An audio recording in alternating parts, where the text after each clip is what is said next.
Hello, আসসালামু আলাইকুম বন্ধুরা, কেমন আছো সবাই? আশা করি সবাই অনেক ভালো আছো। তো আজকের ভিডিওটা অনেক গুরুত্বপূর্ণ একটা ভিডিও। তার কারণ হলো আজকের ভিডিওতে আমরা আলোচনা করব আপনার ওয়েবসাইটের অ্যাডসেন্স পরিবর্তন করতে পারবেন কিনা। তার মানে হলো আপনার ওয়েবসাইট যদি একটা অ্যাডসেন্সের আন্ডারে থাকে তাহলে আপনি সেই অ্যাডসেন্সটা পরিবর্তন করে অন্য একটা অ্যাডসেন্স আপনার ওয়েবসাইটে অ্যাড করতে পারবেন কিনা।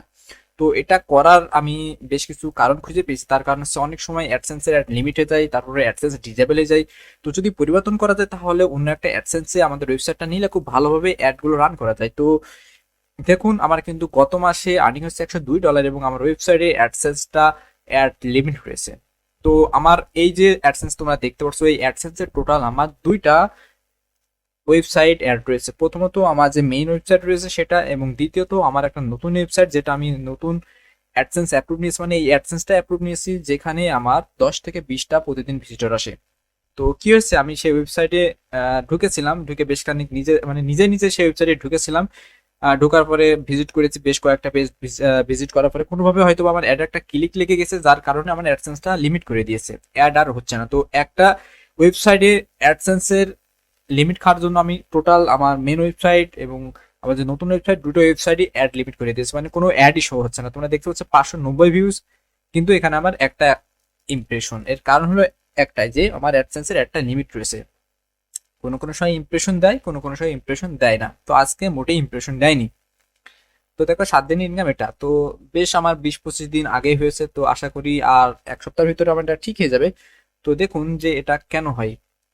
অনেক সময় তোমার ওয়েবসাইটে দেখা যাচ্ছে যে কে হিংসা করে বট ভিজিটর দিল, যার কারণে এটা হতে পারে। তো এখন কথা হলো যে ওয়েবসাইটে আমি কি আমার ওয়েবসাইটের অ্যাক্সেসটা চেঞ্জ করতে পারবো? চেঞ্জ করলে তো তাহলে দেখা যাচ্ছে যে আমার একটা লিমিট না হয়ে আমার যে মেন ওয়েবসাইট রয়েছে সেই ওয়েবসাইটে আমি অ্যাড রান করতে পারছি। তো বন্ধুরা দেখুন, এটা কিন্তু পসিবল না, একটা রিস্ক থেকে যায়। যদি এখন চাও যে এখান থেকে সাইটসে যে তুমি তোমার ওয়েবসাইট এখান থেকে রিমুভ করে দিয়ে নতুন একটা অ্যাডসেন্সে তোমার ওয়েবসাইটটা অ্যাড করবে, তাহলে কিন্তু তুমি বিপদে পড়বে।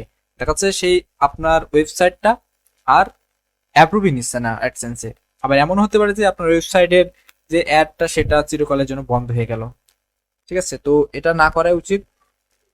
আপনার ওয়েবসাইট যদি কোনো একটা অ্যাডসেন্সের আন্ডারে থাকে তাহলে সেখানে থাকুক, পরিবর্তন করার কোনো প্রয়োজন নেই। যদি করতে হয় তাহলে অবশ্যই নতুন করে অ্যাডসেন্স যখন তুমি অ্যাপ্লাই করবে, তোমার ওয়েবসাইট যখন তুমি অ্যাডসেন্স অ্যাপ্লাই করবে তখন নতুন করে অ্যাডসেন্স করে নাও। পুরাতন যে অ্যাডসেন্স রয়েছে সেখানে অ্যাড করার দরকার নেই। নতুন নতুন ওয়েবসাইটের জন্য নতুন নতুন অ্যাডসেন্স অ্যাপ্লাই করো, নতুন নতুন অ্যাডসেন্স ক্রিয়েট করো, এতে যথেষ্ট।